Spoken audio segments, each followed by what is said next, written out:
The whole incident started when Dad told me that a woman came in on a boat. She was on the roof of a house floating, and she was in a kneeling position with her rosary in her hands, and she was in a prayer-like position, and she didn't move because there were snakes all over the roof. Yes.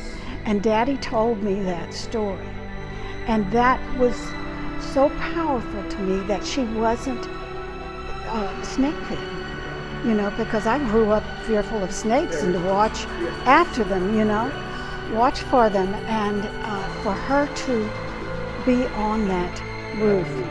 And that's probably the nugget that started the whole thing. Hello everyone, this is Charles McNeely from Dev Doc Theater, and it is so good to be here. It is an honor and a pleasure and a privilege to be meeting with Miss Linda Cunningham. We're here on a Friday afternoon and we're talking about Early Thursday, the historical novel, a war, a hurricane, a miracle. And so welcome, Linda. It's so good to have you here, and meeting your husband, Pat, who is obviously just a devoted husband and I know supports you greatly, and so wonderful meeting you and him. But we're here to talk about this book that apparently has had a big effect on a lot of people, including myself. So before we get to the book, could you share with me and the viewers just a little bit about yourself, what retirement, or where do you work, or your hobbies and interests? What can you tell us? I first started out here at McNeese. I graduated from McNeese in health and physical education, believe it or not. And I was on a gymnastic team at Centenary. I know Centenary. I've had a couple of friends from there. Great school. And I came here to McNeese and I met my husband here. And then I'd always dreamed of being a writer.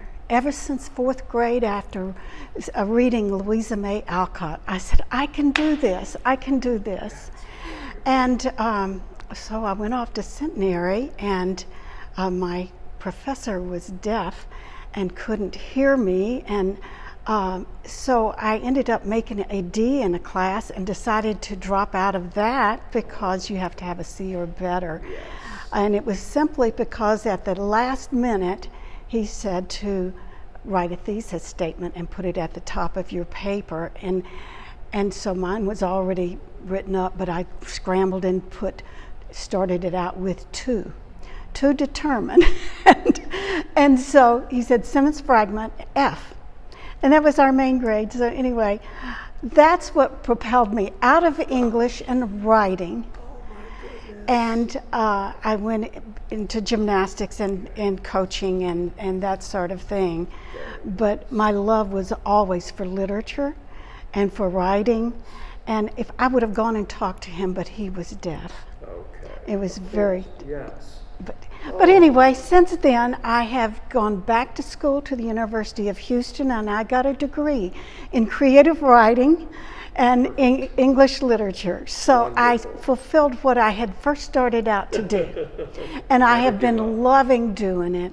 And I cut my teeth on screenwriting. That was my first thing I did, was The Cadence of Service. I did a documentary on my father, who was a Merrill's Marauder. A what? Merrill's Marauder. Absolutely. That was a movie, right, about that? And this was the outfit that won the Congressional Gold Medal, and they went behind Japanese lines in Burma. 3,000 men went in, and less than 500 came out alive. And your father was one? And my father was one of them.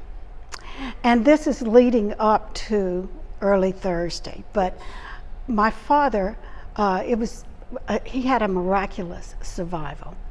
He had a bullet hit him in his chest, and it didn't penetrate. And it probably went through the dirt around his foxhole. Okay. And he had scrub typhus fever, and he had 106 fever, and 140 men out of Merrill's Marauders, 149 men had scrub typhus. 140 died. So my father survived. So he came back to Lake Charles where he had married my mother, Evelyn Hanchy Stevenson. I know the And- name. Yes, and he came back here and he wanted to do something for the gift of his life. Yes. And so he started in Lake Charles. He was an accountant by trade, but he became the civil defense director. Here in Lake Charles. Was that for the city of Lake Charles or Calcasieu Parish. Okay. Calcasieu Parish. Okay.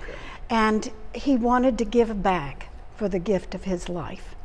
And that's why he went into the civil defense work. And he was in every community activity, all of the organizations. And Very that was civically active, just because he wanted to give back. He didn't know what his purpose in life was, but he was giving back. And so that brings us to Hurricane Audrey. June 27th, 1957. He's here as Civil Defense Director. The first question was, and I think I found out this was your first novel, it's a historical novel, but you have another one also that's coming out about Merrill's Marauders, right? And so that's going to be published soon. We're in July of 2023, so if you're watching this in 2024, it's probably out, right? Okay, y'all got that? All right. So that'll be, you've got some screenplays, you've got Early Thursday, and then you have another one coming out about your father's memoirs. Is that? Yes. I cannot wait. I am, it's going to be tough to. It was hard to write. It was, I transcribed the diary with him, and he tells me what he goes through. And it's his 1944 diary, and he has the physical diary. The Pentagon wanted this diary. While he was in Burma. Yes, when he was in Burma, and he never gave it to them, Okay. but he did give them excerpts. But I still have the diary. Okay. And the gold medal, Congressional Gold Medal, was awarded to them, and it will be housed at the Smithsonian. So I may end up giving the diary to them or the 75th Ranger Regiment, because Merrill's Marauders is the forerunners to them. Gotcha. The 75th Rangers wear their patch, and Is that part of the Army, the Marines? Army. Army, okay, all right. All right. Wow, what a fascinating story. I can't wait. Thank you. It's called the Marauder and His Daughter. The Marauder and His Daughter. What a great title. Thank you. Thank you. Okay, so we have this title of this historical novel, Early Thursday. Now, I know that title, being someone who grew up in Southwest Louisiana, you know, there's a reason it's titled Early Thursday, because that's when Audrey arrived. Was there any other significance to that title besides it being the day that Audrey arrived? Not really. It's I had it entitled Audrey at one point, and just different titles, and it just didn't stick. And one morning I just woke up from a dream and I just said Early Thursday. That is the inciting incident. Exactly. Yes. Yes. And as a screenwriter, you know you have to have an inciting incident, right, where that begins all the conflict. And right. Yes, it definitely establishes that. Because the storm came in early Thursday, but the surge comes in first. The water comes in. The winds aren't there, Yes. but the water came in and trapped them. Yes. And so this fictional family could not get out, and it's about the LaCour family. And so many, the LaCour family, and so many families that were actually down there had the same thing happen. They tried to leave, and the water got there, and they had to go back home. So this fictional family, the LaCours, pretty much epitomized what a number of people from Cameron Parish went through. I'm glad you brought up the name. I had a question later, but I wanted to ask you. I found a list of known fatalities from Audrey, and there were no LaCours, but I looked it up, and it's a French term for the court. Now, me as a theater artist, I see all kinds of parallels to that. Was that the idea behind it? Was that Papa and Boy were pretty much on trial, or was? No, but that's beautiful. No, I thought, I looked it up, and it was meant the heart. The heart, absolutely, yes, okay. So I guess I guess there are two different meanings to it, and maybe a Cajun meaning, because I know that the little small town of Church Point, the church there is called Sacré-Cœur, and so that le coeur in Cajun, I guess, would be heart, as opposed to coeur in pure French would be court. And now I totally understand, after reading Early Thursday, the heart, and that's, gosh, okay, I'm reliving that moment of reading your book, and it's, oh. So I did research names, and I didn't want to put anyone's name in there that really did pass away. I didn't want to do that, so I looked up those names also. Okay. So I did my research. Yes, you did, and that's another thing that I have a question about.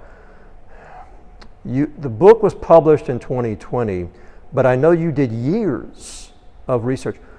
What started it? Your interest in wanting to write this? Well, when my father was director of civil defense, we were in Lake Charles, so we didn't get the water. So you remember your dad maybe going out and see? And he'd come home and tell stories about what's happened, but he stayed.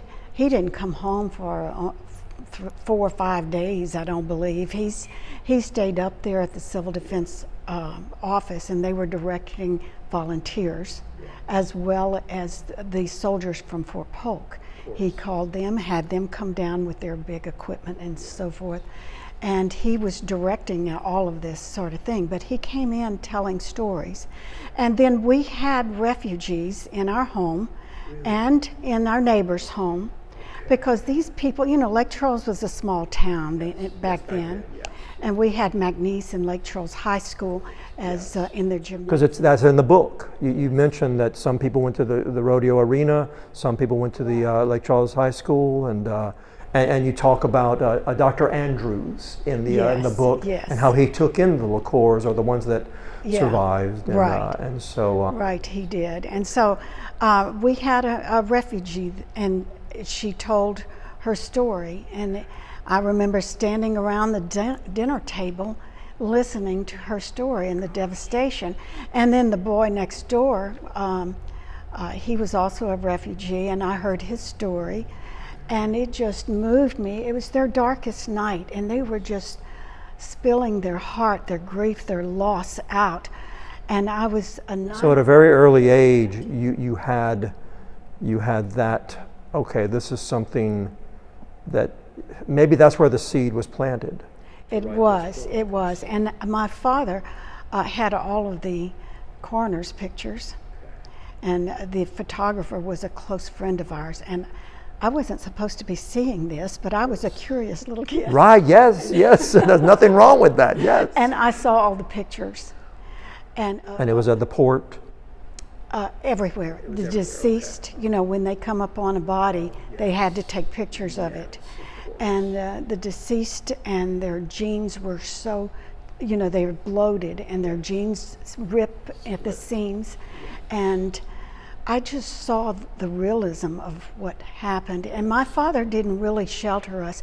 He was able to get in before the public, way before the public. He brought us down there, and there was dead cows and things hanging on barbed wire and on fences, shirts, and all the. And you wonder where the people, that were wearing those clothes. Right. Yes. And so it just really made an impression upon me. So when I wrote this book, it was very cathartic for me. I can imagine, yes. Thank you. So that 9 years old, that's where, sounds like the seed was planted. When did you actually start the research of, okay, I want to write this book? Do you remember? Oh gosh, it was probably when I was going back to school and learning to write novels. Got you. In Houston at U of H. And I'd always wanted to be a writer, and I thought, they said, write what you know. Yes. Well, that's something I knew about. Yes, you did. So, yes. And other people need to know also. Right. And so I started looking at all newspaper clippings and things like that. Got you. Okay. And that's where, in Houston, whenever you were actually saying, yes, I'm going to be a writer, That's where it started. Did y'all travel to Cameron Parish and visit with people? I know so far in my interviews, I've talked to people from the Bonsall family, Boudreaux, let's see, I have the names, Jones, McCalls, Fontenot's, and Guidry's. Did you speak to any? The Huser family, I did. Huser, okay, yes. And Rose Shuttler, I can't remember what Rose's maiden name was, but she also went through the hurricane, and I talked to her about it. Okay. And I hate to call it an interview. I just want them to speak from the heart. That's true. Yes. I agree. Yeah. Interview just sounded so sterile. That's right. Yes. I wanted them to talk from the heart, and I picked up on all that. And then a close friend of ours was Elton and Pat Louvier. In fact, he bought my father and mother's house out in Gillis. Yes, he had quite a story about that. But Elton took us to Franklin, where I was researching the POW camps, the German POW camps there. And he told us stories, and we went around to some of his friends and talked about when the Germans first marched up the road from the train station to the camp. And they said, all these handsome, pink-skinned, blonde-haired men, and this one little lady, she must have been in her 80s, and she says, we started lifting our skirts up just a little bit. She was so... Oh, that's precious. That's so good. Yes. So, I was so grateful to Elton to take us to Franklin to do, and he should have been in theater because he was, I didn't know. Okay. oh, he would act out things about the guards at the camp, and he... I wish I would have known. I would have reached out to him. Oh, my goodness. He was so cute. He'd acted out and moved down the wall like he was the guard and looking around, and he was so cute when he did that. But anyway, he was a mess. But I'll be forever grateful to him for that insight. Yes. And so I wove this story about a love story about a previous love of hers, and that she had fallen in love with, and he ends up passing away. And I hate to say too much because I don't want to. Right. Yes. Well, you're not giving. Yeah. I mean, that there's a lot in this book. Okay. So it's and it's beautiful though. But yeah. And then she chose to love Walter LaCour. Papa. Mm-hmm. Wonderful. Thank you for sharing that, especially about the Franklin POW camp and Elton. That's wonderful. That's so good. Okay, so out of all this research you conducted, and it was years, right? Basically. I graduated in, I think, 2002 from U of H. From U of H, okay. Right. So that's been a long time ago. A while, yes. Besides the Franklin POW camp, was there any piece of information you learned that really stands out in your mind from your research besides that aspect? There was so much that I didn't know or understand, and what the power of water can do and the power of wind, and you combine those two. And what is amazing is that I think that this book is about transformation, and it's, people think they hate something or they quarrel or there's something like that. And this boy thought he hated his father, but when it comes down to life and death and losing someone, he found out he didn't hate his father. He loved his father. Yes. And that was a beautiful discovery. That was just... And so my father just saw this humanity in these people coming in on the boats and talking about their grief and their loss, and that's what touched me the most, was their losses and what they went through to survive, and the power of survival and the power of belief, of faith in God and a higher being. Very much. Yes. That impressed me. All of them were. And I can see that came out in your book, if that's what you were trying to convey. Right, that there are miracles.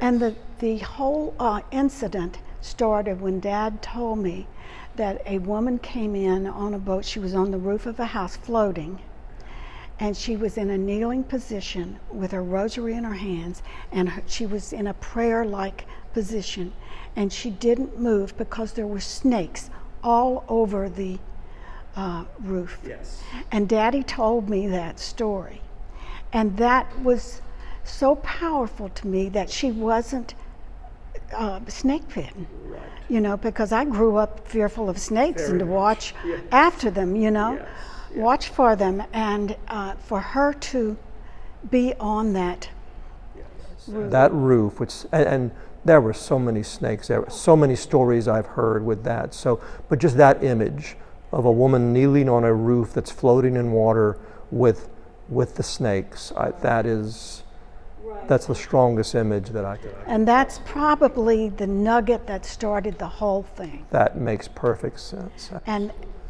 there is another one that started it as well.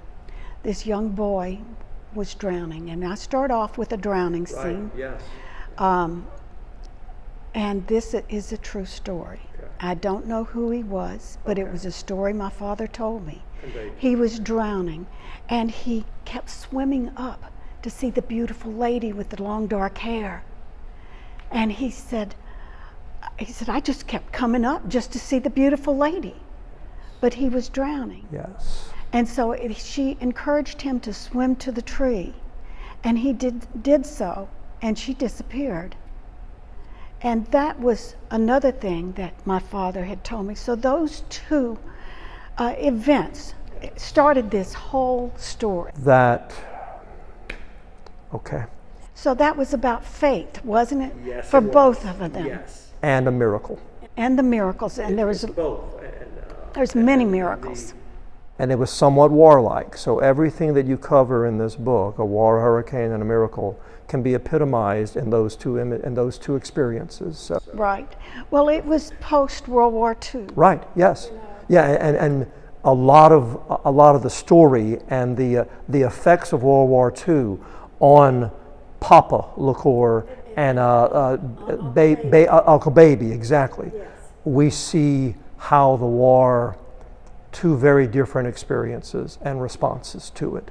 So, yeah, that's it was warlike there. The environment was warlike, but it's also about World War II and the effects of World War II on the. Okay, all right. I had this question, and I'm not sure if there's an answer from what you've told me, and these are just fascinating experiences and little tidbits that you're telling me. Was there something as you were doing this, preparing to write this book and writing this book, that you were searching for personally? Well, I needed a little purging. I needed a little, it was cathartic for me to release all of this and to do something about it, not just harbor these memories, but to share them. And like what you Like what I'm doing, you were doing. I was wanting to share. To get it out to the public and let them know something that, we don't hear about anymore, and it's something that affected such a large area of incredible people. And so. Well, I wrote this. I dedicated it to my father, but then to the victims and volunteers of Hurricane Audrey, and I wrote it as a love letter to them. That they are remembered, that their life had a purpose, and if I can put their stories of loss and dying and the whole gamut of emotions that is in the human experience is in this book, and I wanted to express that for those who are not here, that couldn't do it, couldn't express that. For them. I wanted the world to know that. But it's bigger than just a hurricane, because other people have experiences throughout the world, and they have flooding, they have Yes. mudslide. Well, this is for anybody. I think it's for anybody who's experienced a war, a hurricane, or a miracle, or any kind of challenge that they've been through. This, I think, will certainly help them understand that they're not alone, which is why we're doing this at DevDoc. So that's wonderful. That's thank you again. I'm going to say that a lot, but now as you write a book, and the same with a screenplay, you have the plot, the characters, the environment. Was there some aspect from the research that really helped you with one of those, telling the story, filling these characters out, that made them so deep and beautiful, and also the environment that you created? Well, I saw the environment because my father went down to Cameron with us. That was already there. I saw the power of wind, breaking trees. They're snapping like toothpicks. And I saw that firsthand. And then hearing all the other stories from various people. And then I think Nola Mae Ross had a book. I've read her book. Yes. And she did a wonderful job of that book. She was the first. I think she's the one who started it. There might be another one that I've seen somewhere about Hurricane Audrey, but Nola Mae Ross definitely has some powerful descriptions and also stories of many families. So. I met her. My mother knew her very well, and so I've read everything I could get my hands on.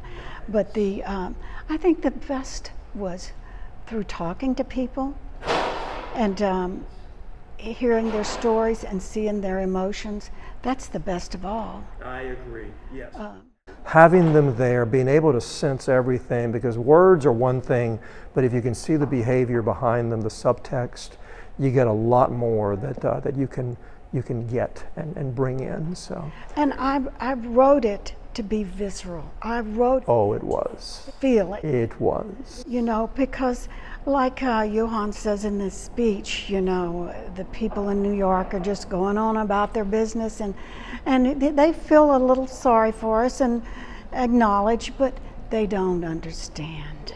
They don't understand until they're in that life-death situation, and they turn inward, they turn to God, and then we have heroes that come up that, come out of themselves to help others. Help others and just extend them, not really worrying about themselves, but making sure that everybody is taken care of. And there were many. There were many, and I tried to put a few in there to Uncle Baby. include that. Yeah, Uncle Baby is one. Right. And yes. That's wonderful. Thank you. So, would you want to or be able to go into your writing process? How did you put all this together? Can you give us an idea? Or unless you don't want to share that, I'm okay. No. Well, I started out with 3 acts. I love it. Yes. Very basic. Yes. Okay, so the first act is the setup. Yes. And so I set up the drowning scene. I set up the fact that he's writing his memoir. Yes. And we come in and out of that world, but mostly in the other world as his younger world. Yes. And let's see, where was I going with this? 3 acts. Oh, 3 acts. Yeah, I set it up. And, I said that many of this is transformational. Well, in the very beginning, I have him climbing that oak tree. Yes. And he says, I climbed higher and higher into a higher perspective. That was the setup for the very end where the transformation comes into being. Yes. So that was the setup. And then I set everything up. Everything is purposeful. The treehouse, the boat in the yes. Yes, there is a boat in a tree before the hurricane. They put it up there as a camp, because there were boats in trees after the hurricane, but this. Right. No, they used pulleys to pull it up. That's right. Yes. And it was supposed to be a fun thing. It almost feels like fate to me. Yes. that's the way God works, that they did that. And then his father that comes out and shoots at him while he's in the boat in the tree and makes I can't believe I'm laughing at that, but yeah. Yes, that's yeah, there's a hole in the boat so the water can drain out. I had to think of detail. It's very, very detailed. yes. And then you have your second act. And of course the hurricane is he survives the hurricane. His body goes into shock. He's trembling. And he doesn't have water except what's dripping from the leaves. There are snakes all around him, and he has his little pooch that he just adores, his little dog. And I set all that up, if you remember, when he shakes the end of the rope swing, or shakes the rag doll, and all of that. And when then he brings the rope to the boy to help him survive. And so they survive together.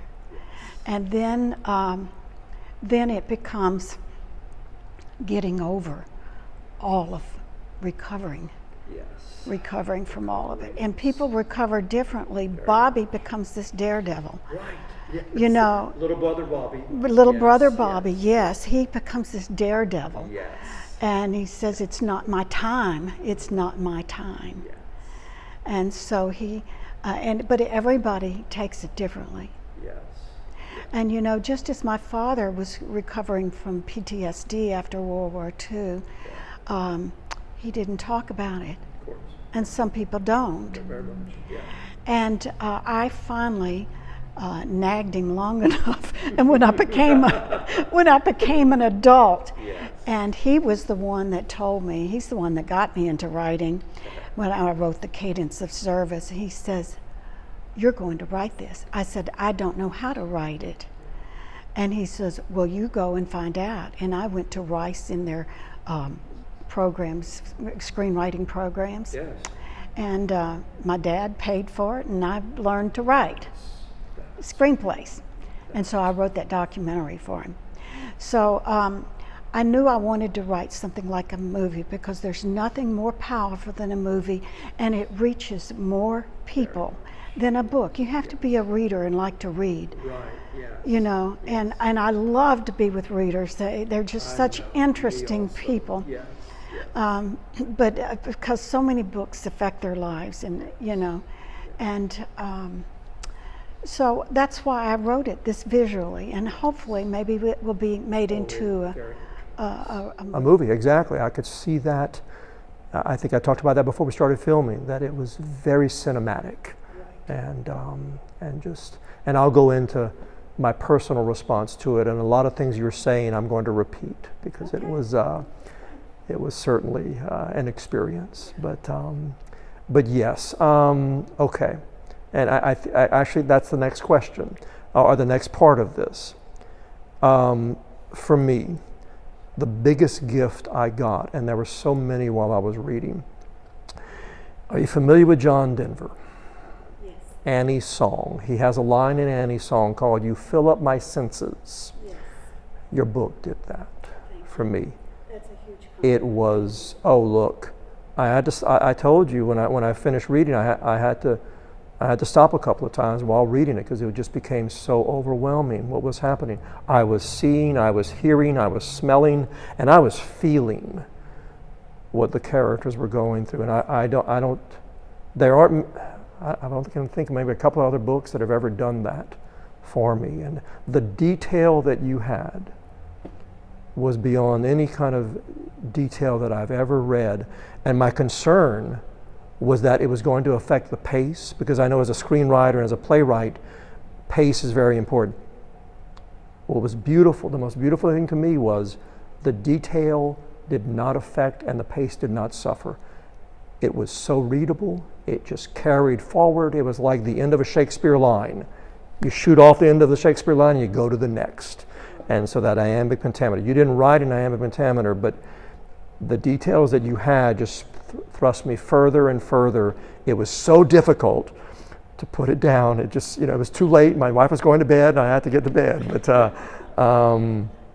But yeah, I wanted to let you know that It filled up my senses, which was extraordinary for me as an experience, and also the detail that you spoke about. Yes, I totally see the detail, and it was so helpful, useful for me. Well, I cry every time I read it, and I wrote it. That is the mark. That is, that is beautiful, and I do too.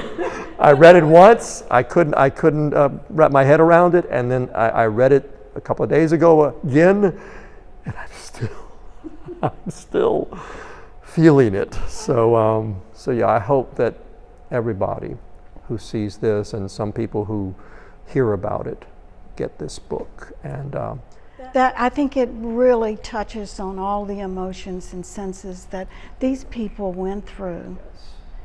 And I had such sorrow for them and such empathy for them that I wanted to show it. And I felt like I did something for my father too, because he went through a hard time dealing with all of this too. And so not only what happened to him in Burma, but also to have that, two things in his life that were huge upheavals, and he, miracles, I mean, they're all around us, and so that's a great testament to that. So. And what I liked at the beginning, he was floating face down, and in the he saw all the dirty water, the swirling dirty water and the debris, and he focused on an oak leaf.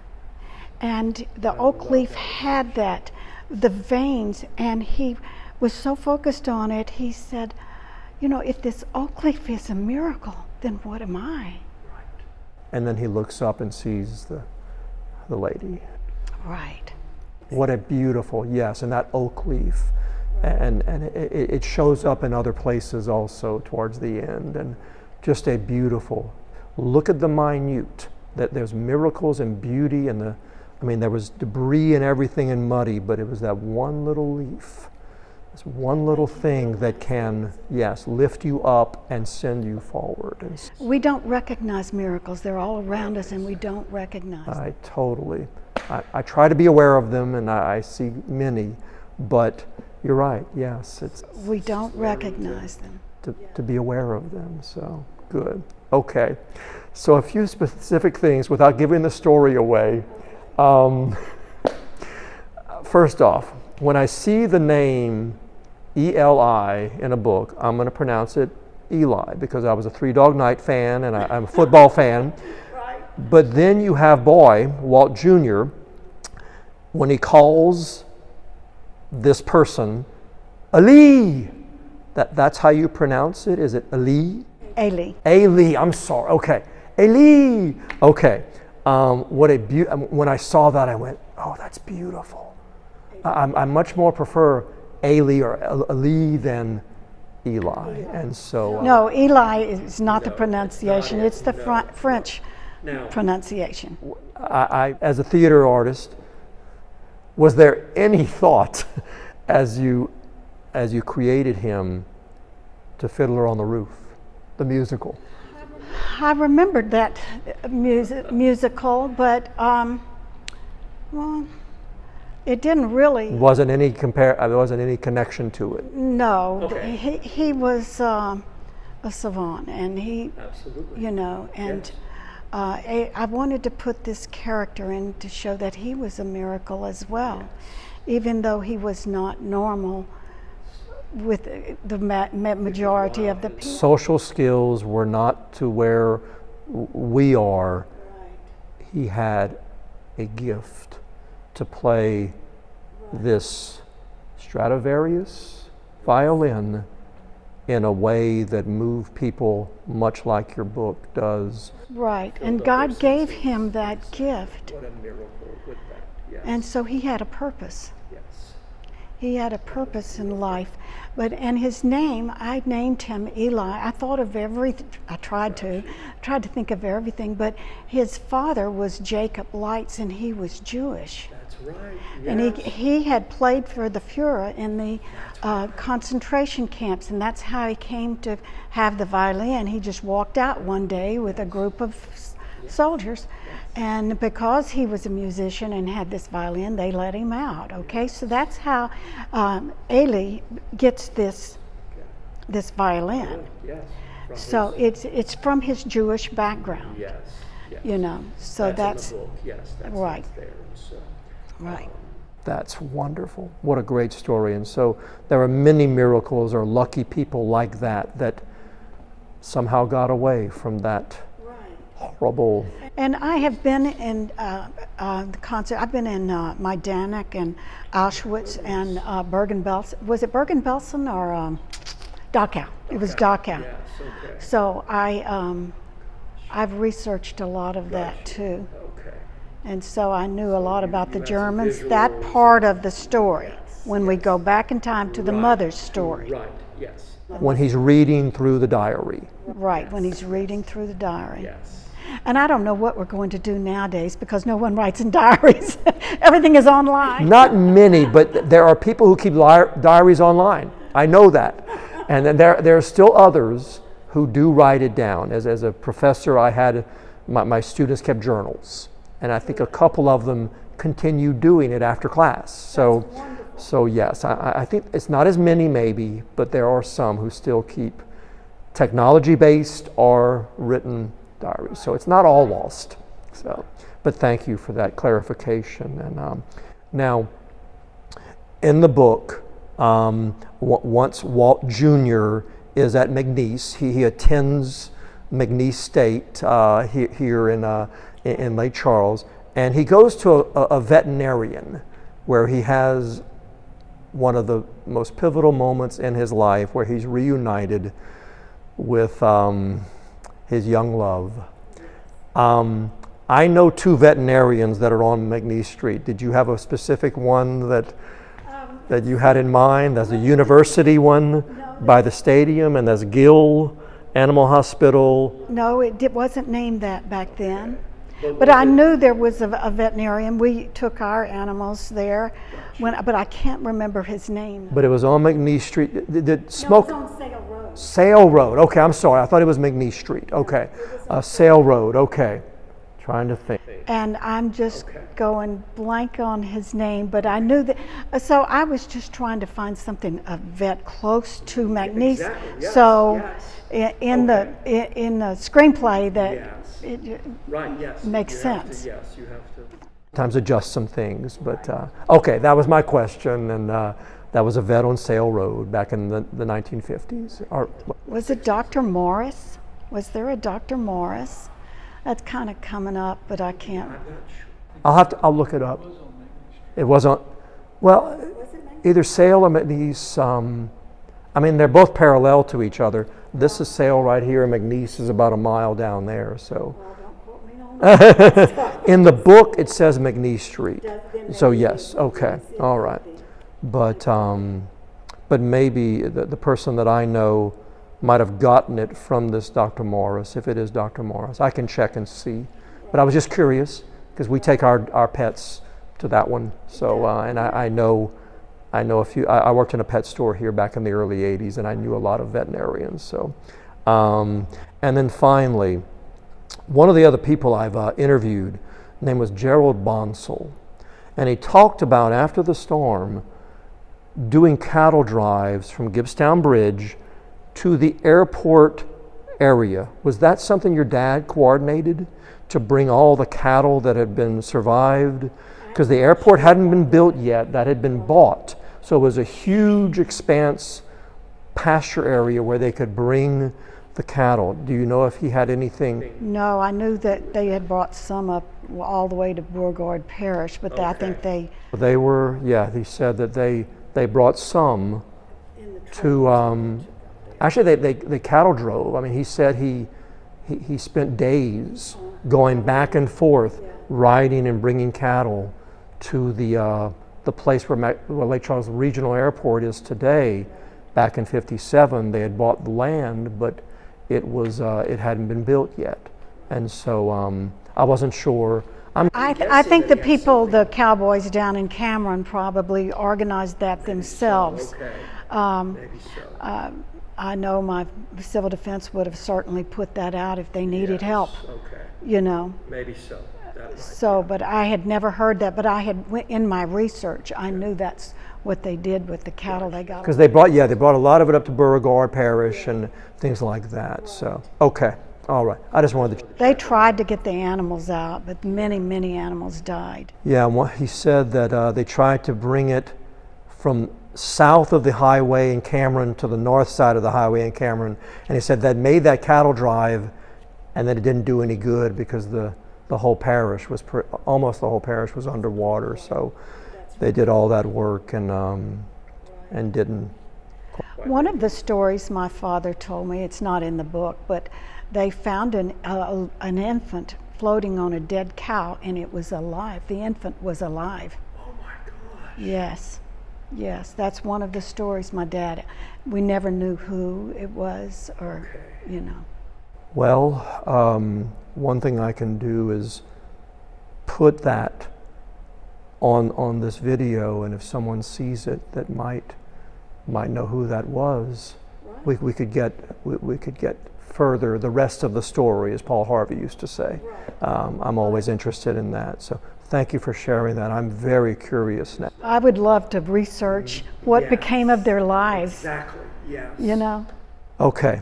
So, as you have said, this was very much a work of love, and it was about people. One of the statements that I found in the research that I did on this, that completely, to me, encapsulated, was that it's for readers who love characters that are deeply human, and that, you know, DevDoc Theater, if you see another video that I've made called What is DevDoc Theater, I talk about that theater was created to help us understand what it means to be human. Oh, beautiful. And so yes.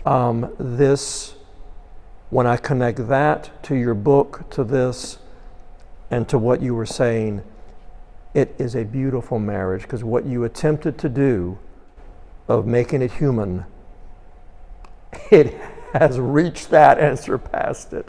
So I wanted to, you know, as far as the questions, that's all the questions I have right now, except the last one. Is there anything I didn't ask that you would like to share about your book, about this experience, about anything that I haven't asked? A lot of people ask me about writing the book and why I wrote in a male voice. And I told them, I said, well, the male voice lent itself, the hunting and fishing culture lent itself to a male perspective, a male voice, and that's then the voice of Boy, the main character. And then I just felt it worked better that way. And of course, I grew up with brothers and my husband, and a writer can write in other voices, you know. Yes. And so you do what works with your book, not what your best voice is. Like you said, you write about what you know, but you can, what's the best way to tell this story? And what you had Walt Jr. Boy doing, yes, it would be from that time period, it would be more male driven. And I put things in there that were real. Like he would say, "You're as smart as my mother," or no, she was using her slingshot to get the gator to go away. Yes, yes. And he said, "You're a great shot, even for a girl." You know, and you would never say that in today's culture. But back then, that was so. That was, but boy, she proved differently, and she would give him a scorching look, and she was her own person. Yes, she was. It's a very strong female character, and I hadn't asked about that. the story was so beautiful. I just felt that you captured it. So, but I'm glad you explained that. And yeah, Right. That's, I went through so many rewrites. I went through 27 rewrites. oh my God. And as a writer, you have to learn to not fall in love with your words. You have to let it go for the good of the whole. Yes. And so I cut a lot of scenes. Okay. I cut a lot of scenes that would have slowed the pace. They really didn't have a purpose, maybe except to show a little more of the Cajun culture. And but I had to cut a lot. And I wanted to tighten it up and leave something for a director or somebody to cut. You always give them something Yes. to cut. Yes. That's wonderful. Yeah. yeah. Like I said, the detail and the pace were just so wonderful. Well, the setup is really hard, and I had to make sure from the setup to the end, everything connected. Yes. And the resolution, oh, it was a beautiful resolution. and then he finally says who he saw, and Yes. and it brought it all together. And one of the lines that I loved was that Audrey was a hurricane that happened a long time ago, but time was the hurricane that ravished us all. That is so much more than those words. That is a beautiful, and that's exactly. And when you think about it, those words could be applied to experiences with war and miracles. They last. They aren't just a one-time thing. And so that's in the book. Right? It's in the book. That's somebody- It's probably the last page or the second to last page. Yes. Second to last page, something like yes. that. Yes. And he was coming to grips, and my daughter wants me to write a sequel to this. What happened on the in-between Yes. to Boy? Yes. You know, she wants me to write a sequel, and I haven't gotten there yet. I just finished The Marauder and His Daughter. Yes. So, I'll think about it. Nice. So- I hope I would be very interested to hear some more of the story. Not the rest of the story. There's a lot there, but I would love that if you're. Do you think, as you're in theater and film and so forth, do you think they can capture the feeling that we have when we read it?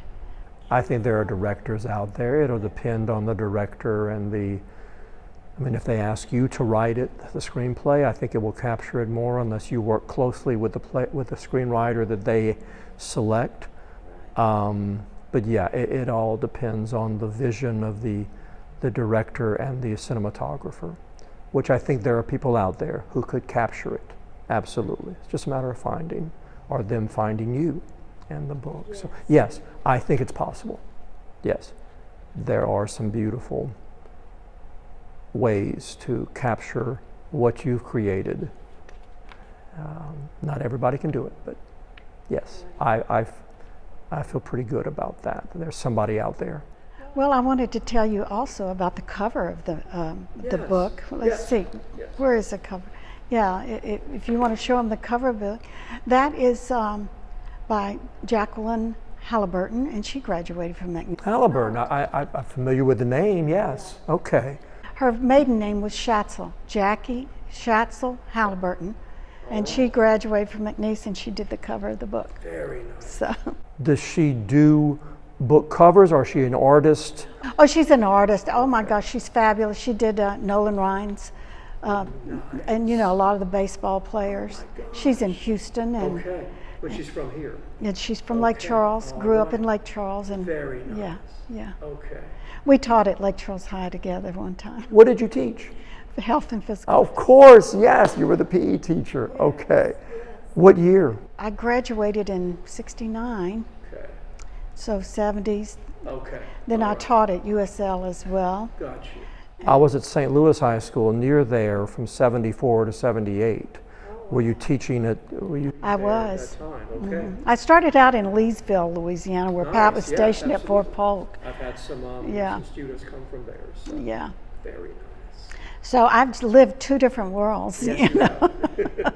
You're a Renaissance woman, as I've met a couple of people like you, and yes, you have many masters, and so I know. I just have a curiosity. that's what it needs. I mean, yes, to master something, you need a drive and a curiosity. So that's part of the quality that's needed. So, anything else that you would like to say or about this?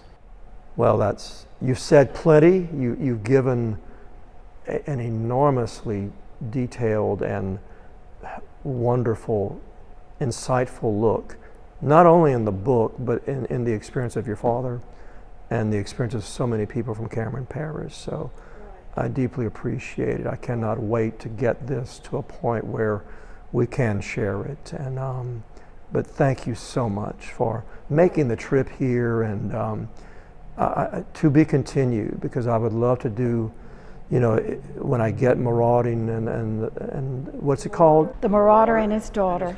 We might be able to do something with that, and anything else that you have going on. I'm definitely a fan, and we'll see where this takes us. But thank you from everybody who was involved with. And thank you for all that you're doing. I think this is a wonderful project that's just going to go down in history, and we have to preserve our history. We do. That's what we do. Preserve history, celebrate the people that have overcome great challenges, and bring understanding to the misunderstood. And this, it does all three. So this is a powerful part of what we do at DevDoc. So and I want to thank all the living and the people who are deceased that had a part of writing this story, because I dedicated to different people like Goldie Ardwine and different people like that. And I want to thank them for giving me the inspirations to finish this. Well, here's to them, and they have no idea what blessings they have brought by helping you write this book. So thank you to them, and thank you everyone for watching. To be continued. Thank you.